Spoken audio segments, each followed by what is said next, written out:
Hello, everyone, and good morning from Washington, D.C. Good afternoon to our guests across the Atlantic. My name is Damon Wilson, and I'm Executive Vice President of the Atlantic Council. On behalf of the Council's Scowcroft Center for Strategy and Security, I'd like to welcome all of you and thank you for joining us today for this important discussion on the Allied response to COVID-19, a town hall conversation with NATO Deputy Secretary General Mircea Geoană. Ambassador Geoană, thank you for joining us live from NATO headquarters. Welcome. Good to be again with you, Damon, and I would like to thank the Atlantic Council, your formidable team, and everybody that hopefully will be listening and commenting upon our town hall meeting. Remotely, sunshine in Brussels, functional NATO headquarters here, ready to engage. Fantastic. Let's engage. We are honored to have Ambassador Geoană with us today, fresh off the heels of yesterday's NATO Defense Ministerial. And we're also delighted to be hosting this discussion under the banner of NATO Engages, the Alliance's premier public engagement series. So just a shout out to our friends at the NATO Public Diplomacy Division for partnering with us on this.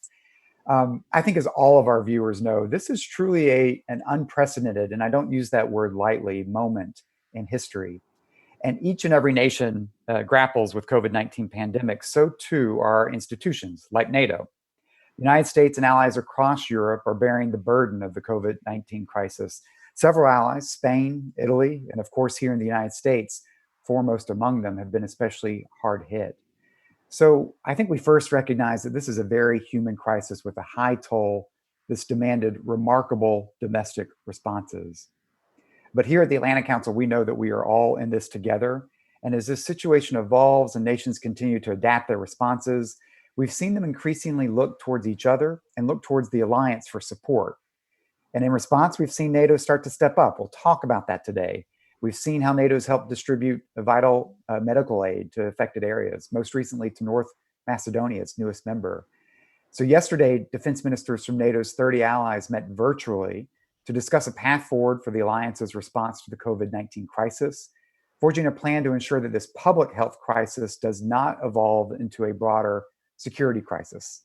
So to give us a readout on yesterday's ministerial meeting and talk more broadly about NATO's response to the crisis, we're lucky to have the Deputy Secretary General with us today.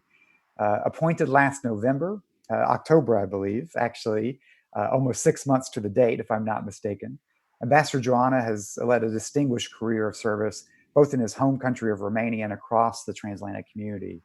As foreign minister, he helped bring Romania into NATO. As ambassador here in Washington, he established remarkable friendships which endure across this town till today.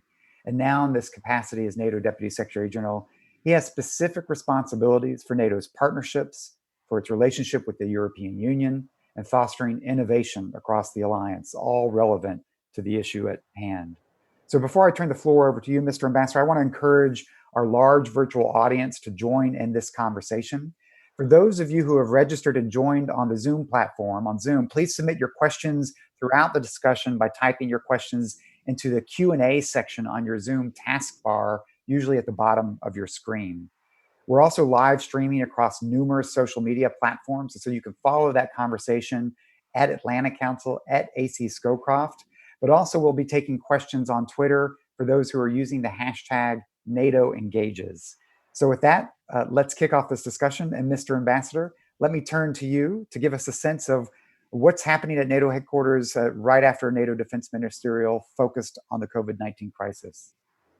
Thank you so much. And I'm happy that NATO engages and we cherish our partnership with the Atlantic Council. And I'm convinced that this will continue. Indeed, we had yesterday in the afternoon, the defense ministers meeting. Now 30 allies. North Macedonia just joined our ranks only 2 weeks ago. And it's interesting in a way that the newest of our members was basically benefiting from your NATO solidarity. And I'll come back to the fact that solidarity is a key word in our alliance. I will say just one word before getting into the four dimensions of the defense ministers meeting yesterday here.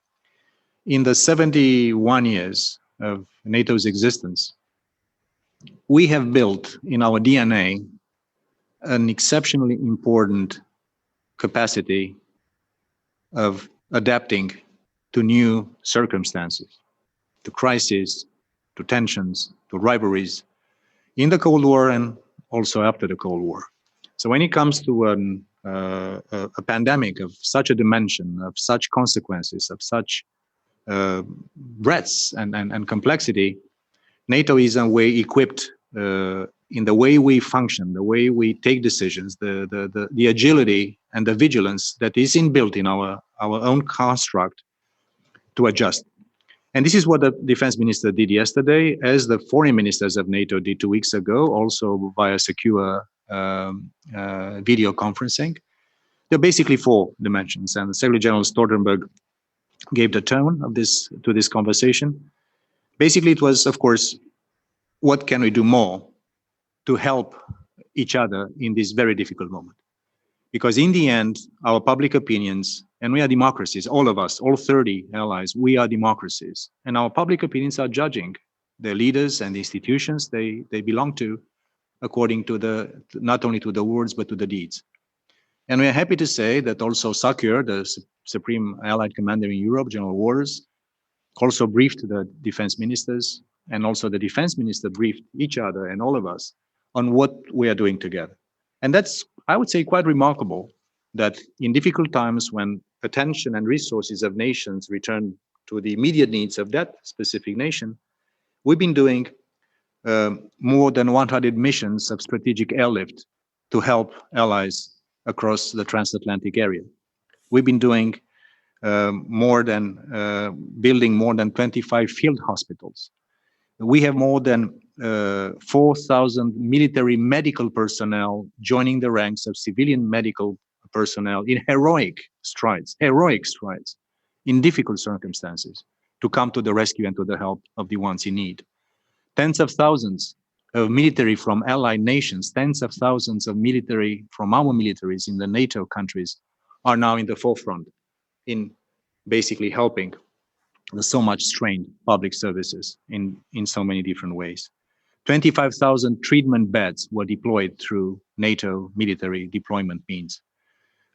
We also have put into place, and this is something that we are very happy that we could be of help. We put a rapid mobility air facility, but basically giving priorities to military NATO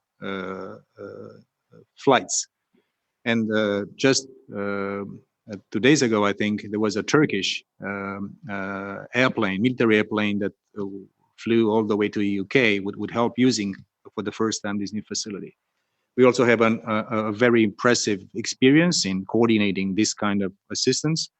We have a very agile, and I'm happy that the Atlantic published a piece on the Euro-Atlantic Disaster Relief Coordination Center. Has a difficult acronym, but it's an exceptionally agile and practical organization. So basically, Secretary General Stoltenberg and all the defense ministers yesterday, starting with Secretary Esper and with all the other colleagues of his, basically said, anybody having something in excess, because not all countries are affected the same. Let's use this coordination mechanism and let's make sure that the ones who have the most need in the places with the most urgent need receive what they do. So this is something that we discussed yesterday. And defense ministers entrusted SACEUR to do even more and will coordinate even more in this direction. The second point, which is also very important, we are a security organization. Our main business is to keep 1 billion people safe and at peace. And that's why our continued deterrence and defense, our posture, our readiness, our missions and operations, our battle groups on the eastern flank, our maritime patrolling, our air policing is continuing. Of course, at lower intensity because we have to keep our people safe, and that's our obligation of any organization, of any nation, of any institution. But we are vigilant. We are doing our job, and I want to use this platform, this multimedia platform, just to let everybody know that NATO is here and we are doing our job and we are keeping our people safe. The third thing is something that is raging these days. It has started before, but now the pretext of the pandemic is used and abused by state and non-state actors in a massive infodemic, in a sort of an information campaign, which is a combination of disinformation, of conspiracy theories, putting seeds of discontent and mistrust in our democratic systems, in the institutions of the West. And this is something that we are taking very seriously. And that's why defense ministers yesterday, they came to us. We're also working with the EU. We are also working with national institutions inside the alliance in order to have a robust response to this. We just cannot allow the pretext of this terrible tragedy for human mankind to be used and abused just to put a seed of discord inside the alliance. These false narratives. And I think we have to start, all of us as citizens. I'm saying this also not because I'm here at NATO today, but as citizens of Europe and as citizens of the transatlantic free society, that we have to be ourselves myth busters. We just cannot accept any kind of disinformation, and sometimes our well-intentioned and our natural fears. We have to make sure that we take the information from valid sources, from professional journalists, from real people that we trust, professionals that have an impeccable credential of professionalism and correctitude, and this is something that we are doing. And finally, of course, there are implications to this crisis. This is the fourth dimension of the conversation yesterday. The short, mid, and long-term implications. It is obvious that there will be a severe shock to the global oil order. There will be geopolitical and geoeconomic consequences. And Secretary General Stoltenberg already has instructed all of us to start thinking about these implications, including into the critical value chain, including in critical industries. There might be a situation, and I think we have to avoid that because of the economic volatility and economic distress that is here and will be here with us for a period of time, there might be some foreign actors that will be trying to abuse of our relative weakness and purchase strategic industries and also continue to purchase strategic infrastructures. So this is something that we have to be vigilant.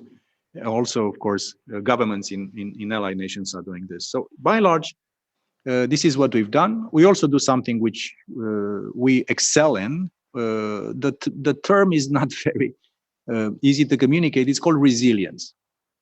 But it's something important. And NATO has developed over decades requirements and basically baseline requirements for all allied nations for doing one simple thing. In moments of crisis of any dimension, be it military crisis, be it a pandemic, be it any kind of shock, to have continuity in the business of government, making sure that our telecommunications are working, making sure that our infrastructures are functioning, making sure that energy supplies are there, making sure that civilian and military cooperation is in place.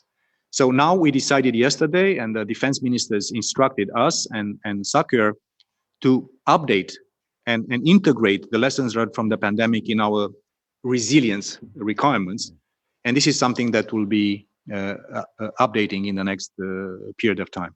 So it was a very dense, very collegial, lots of sign of solidarity among the allies. And I'm very happy to see that allies are coming to the rescue, to the ones in need in moments of major crossroads and testing of our foundation of free nations and democracies. Mr. Ambassador, thank you for that excellent overview. There's a rich discussion there to unpack. I want to get into all of that. You talked about the infodemic, about NATO's COVID response, about some of the secondary strategic effects, and thanks for the shout out to Lawrence Brands' piece on the crisis response. But let me start with where you began, the sense of solidarity. First of all, I think many of our viewers are going to be surprised. 100 strategic airlift missions. And you've talked about, we've seen whether it's Turkish PPE flying to European countries, German ventilators going to other allies. There's been a lot in the media coverage, both here in the United States and in Europe, about an American response that is about America without regard to what's happening in the national community. We've seen a lot of press coverage inside Europe about the lack of Europeans coming to each other's aid. So give us a feel, because the sense that you conveyed of the sense of we're in this together, sense of solidarity, isn't really what I'd say has penetrated through a lot of the coverage of this, as there's been obviously a focus on national responses. So give us a feel for how you actually see solidarity coming to a fore with around the NAC table. Well, we have to be honest, and the first reaction of nation states and is the obligation of national governments to take care in the best possible way of their own citizenry. That's something that it's an obligation of any leader and any constellation of leaders in any country in the world, and even more so in democratic nations like ours, that you are obliged to respond to this. So the first instinct, if you want, also political but also psychological, was to try to insulate, to try to cope, to go within your lines of defense. But after the first shock, we started to realize that this is something we cannot fight alone, that we need each other, that there is a asymmetrical way in which the virus has impacted various nations. And I'm giving you an example of a country in Central Europe, the Czech Republic, or Slovakia, who have been less impacted, and they've been one of the most active in going out and reaching out to allies and using this kind of facilities. I'm not commenting what the EU is doing; it's not our job. But in terms of NATO, we've seen this kind of almost natural reaction to come to the assistance of your of thy neighbor, which are our allies. I'm also seeing my country, Romania. We've been using a strategic airlift capability that we have. We have a few C-70s, heavy lift strategic airplanes, and the US basically gave to Romania additional flying hours of this flight of airplanes that are already here. And my country, Romania, my country of origin, Romania, basically used this thing because they did exist. But we have to also realize that the ones who are not our friends, the ones who are basically trying to redefine the narrative of the commanding heights of how human society is organized, they say that autocratic systems are more efficient in dealing with such crises than democracies. That's the, if you want, the nutshell. This is the essence of this conflict of narratives. And I would say that we are starting to get there. I expect even more gestures of solidarity in the period to come. We have not been perfect. But I think after an initial instinct of going towards national boundaries, we see now from the US all the way to North Macedonia, the newest member, a renewed sense of solidarity, and I think we'll be coming out stronger from this crisis. And so how do you think of the value-added role of the alliance itself? I mean, as you said, this is first and foremost in the hand of national authorities to respond. The EU has obviously been playing a role. You mentioned resilience. The Secretary General talked about Article 3, and most people are unfamiliar with this concept about Article 3, resilience, NATO. What do you see as NATO's unique value added and contribution in the COVID response? Listen, I mentioned about our DNA. Our DNA is crisis management. Our DNA is command and control. Our DNA is efficiency in logistics and putting together in critical moments the pieces that can make in distress a nation and an alliance work. This is where at best. In other places, we are not the institution of first response. We are not, and we should say that we are not an institution of first response to a pandemic. But when it comes to what we do best, coordination, command and control, strategic airlift, putting medical, military resources together with civilian ones, we are here with decades of experience. And of course, that after an initial instinct of going inwards, allies are coming to us in a natural rediscovery that we do these things very efficiently. I mentioned some of the institutions. We have also an agency that is doing based in Luxembourg, doing supply and procurement. They have an exceptional experience in global purchasing of material. So yeah, we are not having all the answers, but where we do have answers, our instruments are fully functional, and I think they are put to work by all the allies, big or small, strong economies or weaker economies, founding members of the alliance and newcomers into the alliance. And that's, I think, a significant, not only test to our solidarity, but also a testimonial to our endurance capability to work together.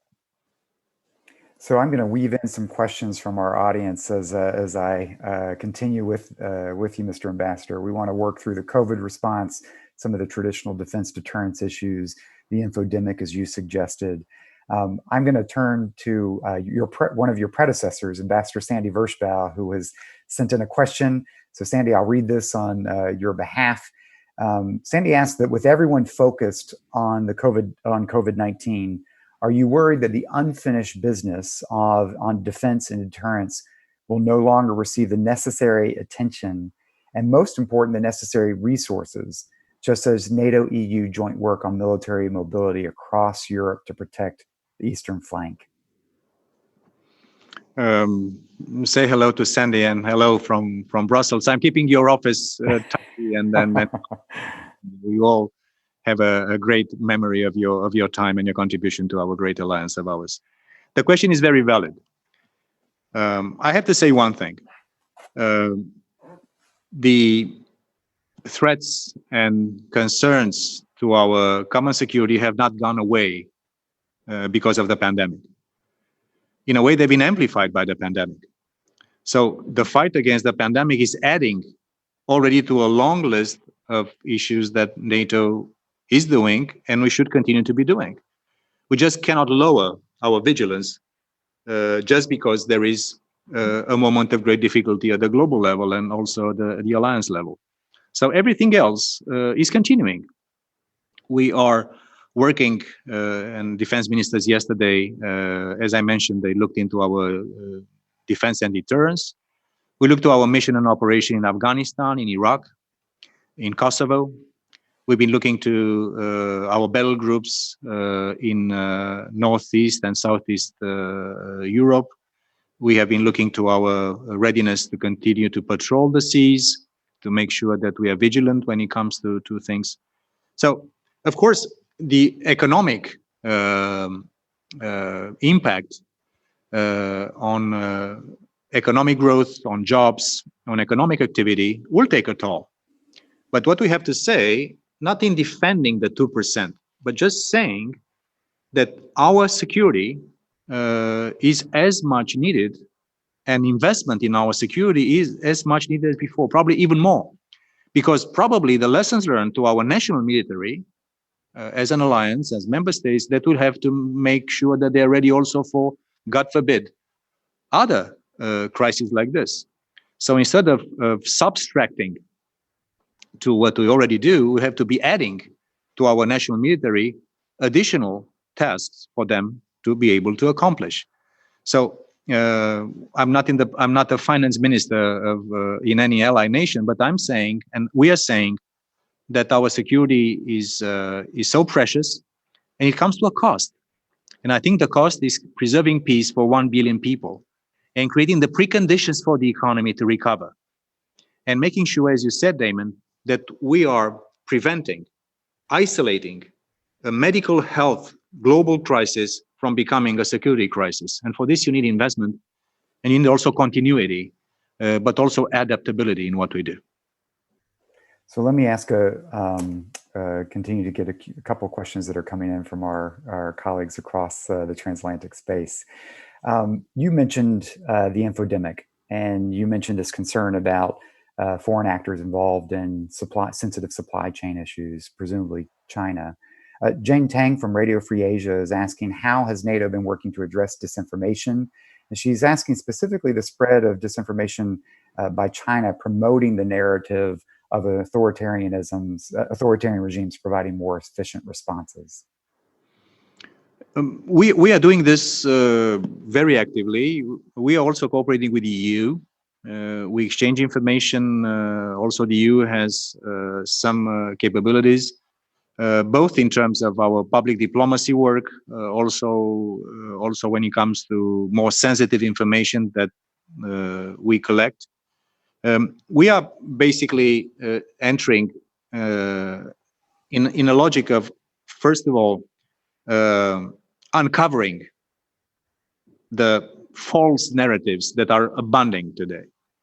And this is something we can fight only with the truth. We can fight it with facts.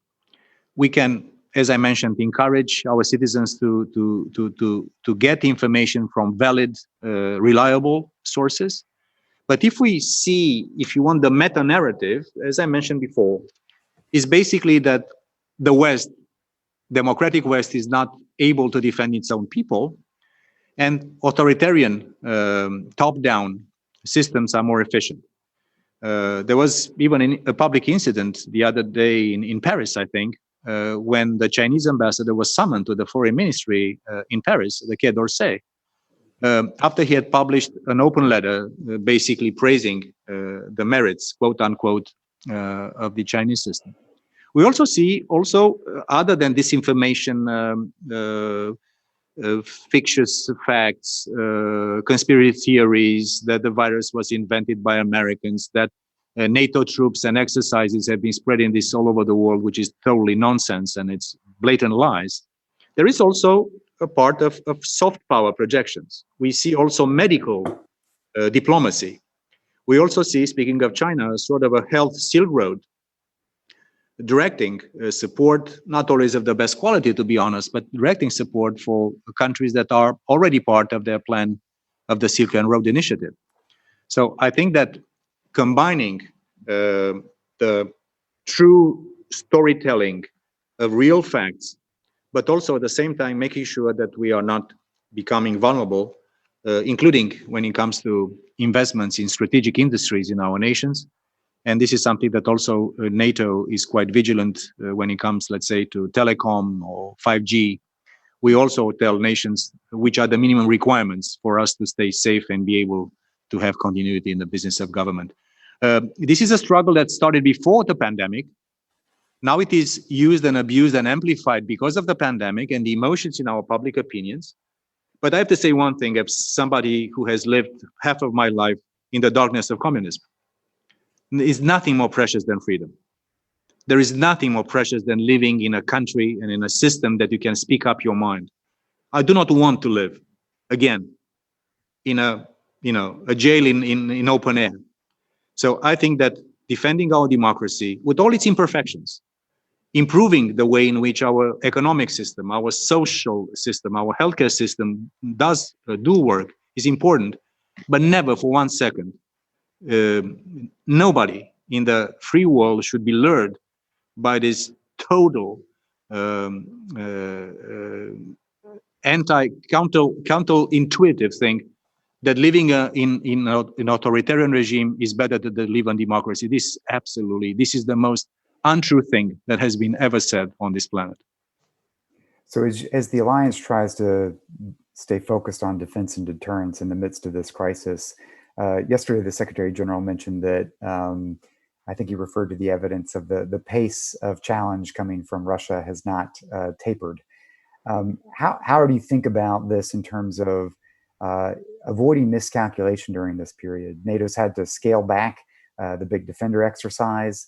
There's obviously a focus on this national response across allies. What are you seeing in terms of the pressure from Russia? And how do you avoid any sense of miscalculation about an alliance distracted to more traditional challenges and threats? As I mentioned, despite the fact that we had to scale down some of the exercises, Defender Europe, it was a US exercise. But it was normal for us to take also measures to protect our personnel. But this doesn't mean that our vigilance is less, up to speed. We've seen Russia doing some snap exercises under the pretext of the pandemic. They will be organizing a major exercise in the fall, Kafkas 2020, which is basically for Black Sea, Crimea, and projection towards the Middle East. So we continue to be very vigilant. And also we have in our DNA, a capacity to make sure that we don't get into unnecessary escalation. We are both vigilant but prudent. And of course, the channels of communication between our military commanders are still there. So we also look forward for us to resume as soon as possible our defense posture, and we do not want for anybody to believe for 1 second that because of this pandemic, the alliance is less vigilant and less able to defend and protect our citizens. Got it. Got it. The question about the operations. NATO has forces, troops in the Balkans and Kosovo and Afghanistan, elsewhere deployed. How has the pandemic and the challenge of dealing with COVID affected the operational tempo of the alliance in key theaters? Again, we have this experience of keeping, let's say, the critical functions of our missions and operations running properly. Of course, we also take measures to defend our people, to protect our people, also to defend and protect our local partners. We have a massive presence in Afghanistan. We are taking all measures to protect our people, to protect the Afghan security forces. But we continue to be functional, operational. In Iraq, there is a NATO mission in Iraq. Some of the non-essential personnel have been moved out of the country, but the Canadian Lady General running our mission in Iraq, and I'd like to thank Canada and Denmark. After them, they will be taking over from our Canadian allies. They are functioning. Not all the training and education and transfer of know-how is going on as before, but using remote means like us today, using also social distancing, taking all the precautionary measures, we continue to be functional. And the moment when we can resume, we can rebeef and rebuild our full capability in a matter of days and weeks. And this is where SACEUR and our military commanders are very vigilant and very professional in doing this. So sticking with the region, Ian Brzezinski has a question about the impact in Turkey and Iraq. He said Turkey is hosting some 4 million refugees, and neighboring Syria has a huge number of displaced persons. Both populations are at risk of a massive outbreak of COVID-19. So how is NATO thinking about, how can NATO assist Turkey in mitigating the risk from these two very related challenges and populations? Hi, Ian. So happy to listen through Damon to you. Also, I read with great interest the piece that you published together with Chris Scaluba on the implications of transatlantic security for defense planning. I've seen something on the Hill published on the Euro-Atlantic partnership for relaunching our economy. So that's I'm right. keeping an eye on you. So with Jay Carafano, yes, that's right. Of course, Turkey is a very important ally that is in a exceptionally important geography and also feeling lots of pressures from many directions. They are the country that are hosting millions and millions of refugees, not only from Syria. They also are now part of this very complicated situation in Idlib. There was a conversation also yesterday at the defense minister's level of how can we assist more Turkey in the measures that are tailored to the needs of this country. I would like to thank our Spanish allies for continuing to keep air defense systems in place in Turkey. And of course, solidarity in these moments is important to us. We are also looking into what can be done to continue our patrolling missions in the Aegean Sea. Initially, this was conceived and is still valid to fight illegal migration towards the shores of Europe. This is also something that Greece has a role, and they were taking also a part of the burden for hosting also refugees. But again, with Turkey, we want to show our solidarity and continuing our conversation to continue to best assist them with the means that allies have been putting at the disposal of the missions that NATO is supposed to deliver to all our allies. Anna Wieslander, who runs our office in Stockholm, has a question about your portfolio in dealing with the European Union. How has NATO-EU cooperation worked so far during this crisis? What has worked well? Where is there room to do more? And Anna just published a piece as well that said one of the consequences of this crisis should be a focus on building a stronger European pillar within the alliance. So what are you seeing for NATO-EU cooperation on the crisis itself? But also, what do you think some of the implications are for what this will mean for European concerted effort around European defense and pillar within NATO? We have a strategic partnership between NATO and the EU. Our leaders in London. I'm so happy that Prime Minister Boris Johnson is back, and we wish him the best of health, as we wish to all our leaders and our populations. But we have something like 74 different cooperation strands between NATO and the EU. You mentioned military mobility, which is an important one. There are lots of things we do on cyber, on hybrid.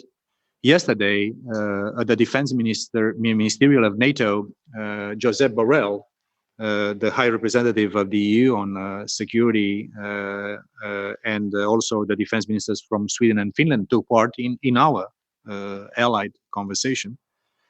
There is also work on how can we fight together disinformation, as I mentioned. There are lots of things we do. I think there is room to do more. There is room to work better on the new operational domain that NATO has declared, which is outer space. There are things that we can do on innovation and technology. After we finish our very pleasant conversation, I'll be heading to the EU headquarters to brief myself, the EU, on the results of the Defense and Foreign Ministers meeting of NATO. So cross briefings between our organizations do exist. There is room to do more. We also have to make sure that when we encourage the creation and a more robust European defense, that this is not done at the expense of the transatlantic comprehensive, let's say, integrated way in which we operate. So the right division of labor between NATO and the EU, new synergies between NATO and the EU, building upon we have already done over the years, and also we are looking forward to the joint report by Secretary General Stoltenberg and Josep Borrell on the NATO-EU state of affairs in the next few weeks, I think. The Secretary has entrusted me with trying to see how can we do more with the EU, also because I'm coming from a country that did both NATO and EU. And I think keeping these two organizations working closely together is the interest of both the EU and us in the alliance. Terrific, thank you. The questions keep coming in, so I'll work through them. But I've got a question from Lindert van Bochhoven, who says, when thinking about resilience within the alliance, what role is there for industry to play, and how can NATO engage with industry to achieve these resilience goals that you were speaking about earlier? Thank you for the question. I just received a small info yesterday evening, I think. We have multiple mechanisms of engaging industry. One of the most important ones is the NATO Industry Forum. There are more than 3,000 companies we work with. And we just went out to all of them, asking them for comments, for contributions, for criticism, in order to do things even better in the future. We also have on cyber, another ecosystem of corporations, big and small, startups and well-established big tech companies that are part of our, if you want, broader ecosystem. I'm also working as chair of the Innovation Board of NATO, which is one of my smaller hats, to creating an advisory board on innovation, and also on what we call emerging and disruptive technologies. In a way, all of them feed into the broad concept of resilience, but also agility and adaptability of NATO to changes. And we have to respond also to the fact that innovation, also in defense, is done now in a bigger and bigger proportion by the private sector. few decades ago, governments were the ones who were, if you want, the kings of investing in defense. Now we continue to invest through governments in super specialized defense issues, but most of the rest is done by the private sector. So for us, opening not only our doors but our minds, we also have a specific command which is called SAC-T, which is based in Norfolk, Virginia, a commander of NATO that is doing transformation. So yes, we are opening to the private sector, to academia, to think tanks, but also to startups and to the ones who have the agility to innovate, telling them what's our needs, and together I think we'll have an ecosystem that will be not only resilient but also efficient, and also keeping our technological edge as an alliance, because that's the strength of the West: a democratic, open society, and also able to innovate and be ahead of the curve every single time. Terrific. I'm going to pick up a question from General Scaparrotti, a former NATO SACEUR, of course, and Atlantic Council board director. He says, I know it's early, but what have been your key lessons learned about processes inside the alliance, and where do you see opportunities to improve NATO's operations on lessons learned from this crisis? In that context, this is I think only your second virtual ministerial. So tell us how to go. How are you operating? How's the headquarters working? And any broader lessons learned that General Scap is asking about? General, thank you so much. Our respect and our gratitude for your contribution to our great alliance. I'm happy that you're also with the Atlantic Council. That's a great platform. Listen, any big organization is constructed also on processes. And this is something that we do. Not everybody knows that we have this system where the North Atlantic Council is the political body, if you want, is the super board of the organization. So we always have to relate to nations. We are working on consensus. We also have the civilian staff and the military staff. But what I think we are doing now well is the moment when there is a political decision by our leaders at the top level, prime ministers, presidents, or defense or foreign ministers, or whoever in capitals of allied nations. The moment there is a political decision, this organization of ours knows from the political to the military to transfer a task, an objective: stay resilient, have defense and deterrence, make sure that you put your resources, defense resources, in the best places and use your resources wisely and also in efficient, cost-efficient ways. The moment there is clarity from the political level, this organization works exceptionally well. It's smooth, it's agile, it's productive.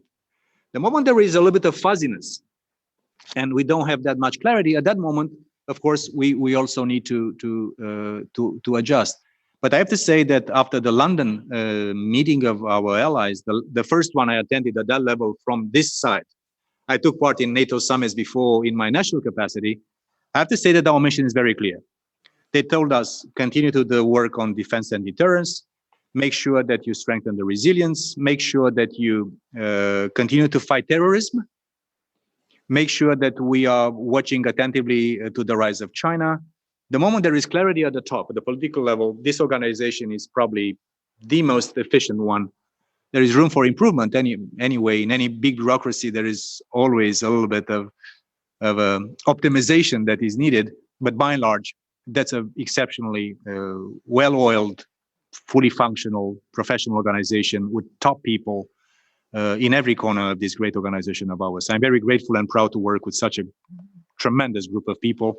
And we're grateful to our predecessors here, be it Sandy or Joe or all the others who have been here before, because they put a foundation which is very solid and fully functional. We started off our conversation discussing solidarity, Mr. Ambassador. Coming out of the London summit, in part, the Secretary General launched a reflection process to hit at this issue, the political unity, the sense of solidarity within the alliance. We've got a question from Tyson Barker, I think still joining us from Germany, who's said that NATO has established a reflection group to make NATO fit for purpose for the next 10 years. What lessons has COVID presented that the reflection group can take on board? Tyson, good to hear from you. I hope you still wear the Aspen hat. Aspen. That's right. And also, I'm very happy that you're doing so much on digital and the work you're running. Listen, the reflection process has been decided in London, as you mentioned, Damon. It is comprised upon the selection of the Secretary General by 10 exceptionally bright people. It's co-chaired by Wes Mitchell, whom you know from his days in Washington, both at SIPA, the State Department. We're very happy to have Wes part of leading this group, and also Thomas de Maizière, a leading German politician and former defense minister. And then from a distribution of geography and also perfect gender balance, the group of 10 is now fully operational. The SecGen had a virtual meeting with all of them, and we're looking forward to having them in front of the North Atlantic Council in the next few weeks. I also know many of them from my previous incarnations. Hubert Védrine is a former colleague as former French foreign minister. Marta Dassou, a dear colleague, also now with Aspen Italia. That's right. So that's a great group. And we are looking forward to welcoming their input on how to make NATO's political role more robust, and solidarity and cohesiveness and responsiveness to new challenges to be upfront. By December, this group of eminent people will be presenting their findings to the SecGen, and it's up to Mr. Stoltenberg, the next NATO summit or leaders meeting of 2021, to present his findings based on the recommendations of these people. So we are looking forward, also myself, to engage with this group of very smart people. Remember that the revision of the strategic concept, which is a different story, of 2010, Madeleine Albright led a group. This is not a revision of the strategic concept. This is just an effort to see how can we improve our political coordination capabilities inside the alliance. So I got my eye on our clock, but I want to continue to work through a few really great questions coming in, Mr. Deputy Secretary General. Ambassador Dan Freed has a comment, a question. He said, the information, NATO's airlifts of anti-coronavirus, medical and other supplies are impressive. Is NATO able and willing to work with the European Union, with the WHO and national governments outside of Europe to intensify these efforts should the need arise? His comment is that the Russians and Chinese will surely attempt this as part of the publicity, the maximum publicity campaign. And can the allies come together to play their own role in helping other partners globally? That's Dan. Hello, Ambassador Freed, dear Dan. We know each other for many long years, since my days in Washington and your days in the NSC. We are paying a lot of attention to our partners. NATO has 42 partners around the world. As you mentioned, Damon, Secretary General Stoltenberg asked me to pay even more attention to our partnerships. Some of the partners are very robust, advanced economies. Our partners in Southeast Asia and Asia Pacific, like Japan, like Australia, like Korea, like New Zealand. But other countries are in more, let's say, in more fragile situations. And I believe here that international coordination to help, especially our partners to the south, and in many places, there is a risk that in these very difficult conditions, with already a precarious security situation and weak public services and weak healthcare services, that a pandemic that will be hitting already fragile nations would really become very risky for them and for us. So this is why we are coordinating between NATO and the EU. We are happy to see that the EU has put forward an important package of assistance, which is financial and economic. On Afghanistan, we are coordinating with the other institutions like the World Bank, like the EU, with the UN. We are talking also to generous donors like Japan. We are just trying to make sure, of course, when we have operations, it's even more important for us, but this is something that is important to do it together. And nobody has a magic wand. There is not a magic silver bullet. And I think every organization has to bring the best it can offer. NATO is superbly equipped in building national defense and security capabilities. This is why our foreign ministers 2 weeks ago, also via a secure VTC, decided for us to step our game to our partners to the south. We are, by demand, if they ask from us, we are ready to offer them more. If they ask for more education and training for their military, we do that. If they ask for more counterterrorism or fighting cyber or investing in women and peace and security, this is something that we have decided to step up our game. I think together with the EU, together with the UN, together with the World Bank, with other international donors, we have to get our act together, because nobody alone can really assist this kind of more fragile states in such difficult moments. So we have to be together in this one.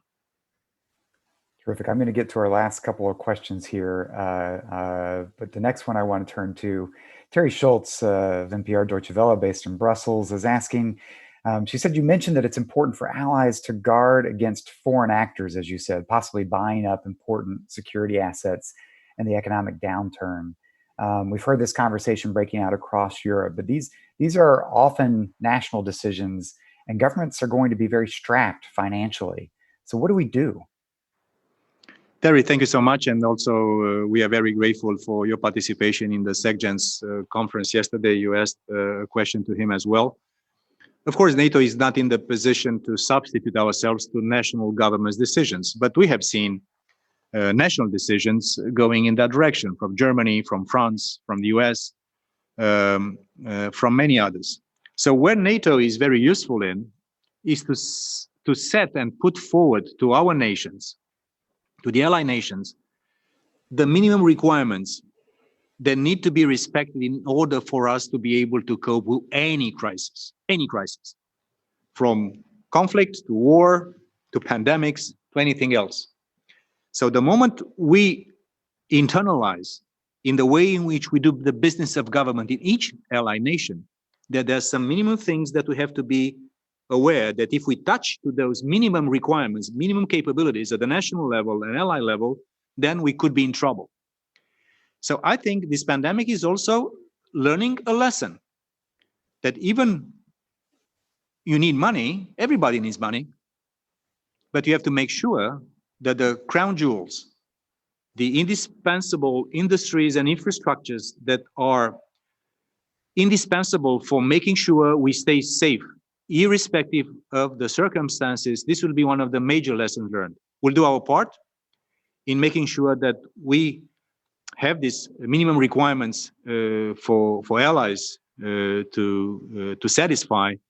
But then, of course, every national sovereign government has to decide which are the strategic industries they would like to retain, or if there is a need, because free markets need to continue to operate, that you do it in a way that could not be abused by benevolent investors in future crises to undercut our resilience and our functioning of our societies.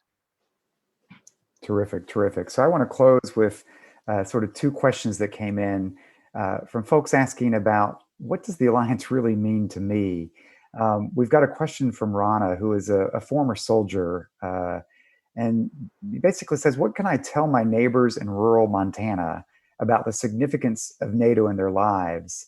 And on the other hand, of the other end of the spectrum, we've got a question from someone who is just spending time in Kosovo and North Macedonia, and concerned about the prospects and the future of that region, and trying to understand what can NATO mean for their lives as well. Two very different perspectives, but from two on-the-ground folks from rural Montana to the Western Balkans.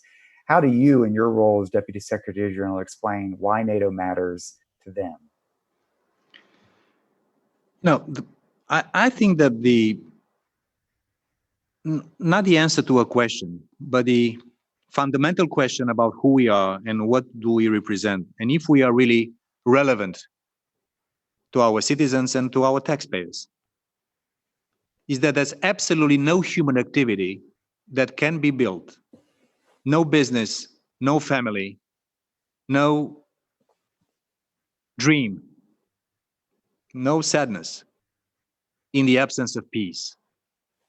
Peace is the precondition of human dignity and decent life. This is the business of NATO, to keep 1 billion people and the world, if we can, at peace. We've done this successfully over 70 years now. The moment people know that no matter what, 1 billion people, a combined military strength that is more than 50% of the world's military spending, 30 allies that have more than 50% of global GDP, sticking together, ensuring peace, everything else can be built upon that. Imagine 1 second the drama of the generations before us when they were basically fighting wars, devastating wars. We're in the business of keeping peace. And this is a dividend. The dividend of peace is reflected in any paycheck, in any mortgage, in any investment, in any tuition, in any gift you give to your girlfriend or to your grandma or to your kids.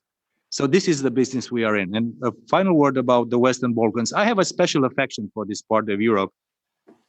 Number one, because they've been part of a very complicated history and geopolitics since ever.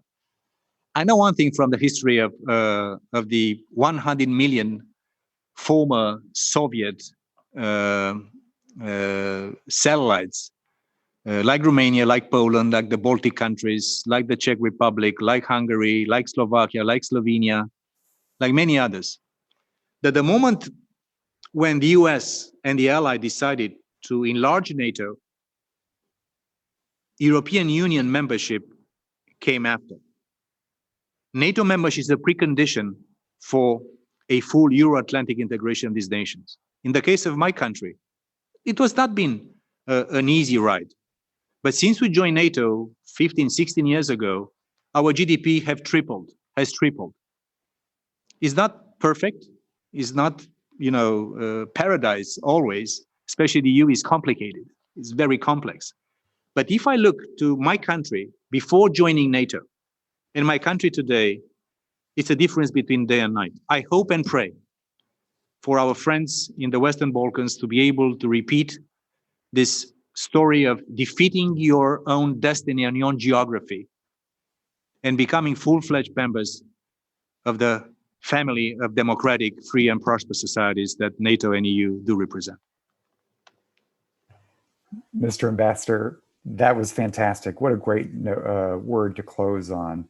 I just want to say, first of all, thank you for the clarity of message that you have provided today. There's a story to tell. The Alliance has a story to tell, which has not been the predominant narrative out there. And I think the Atlantic Council is very committed in this crisis to demonstrate and to be part of allies showing solidarity with each other. We only come out of this if we tackle it together. And I thank you for the message. I also just want to say, you are the first Deputy Secretary General to come from a country that suffered under communism, that personally, as you said, spent a good part of your life unfree. And the eloquence with which you're able to deliver now the message of the Alliance is quite compelling. So thank you for your leadership. Thank you for your service on this. And I just want to give a shout out to our production team that made this work. We're delighted to build this partnership with NATO on the NATO Engages brand.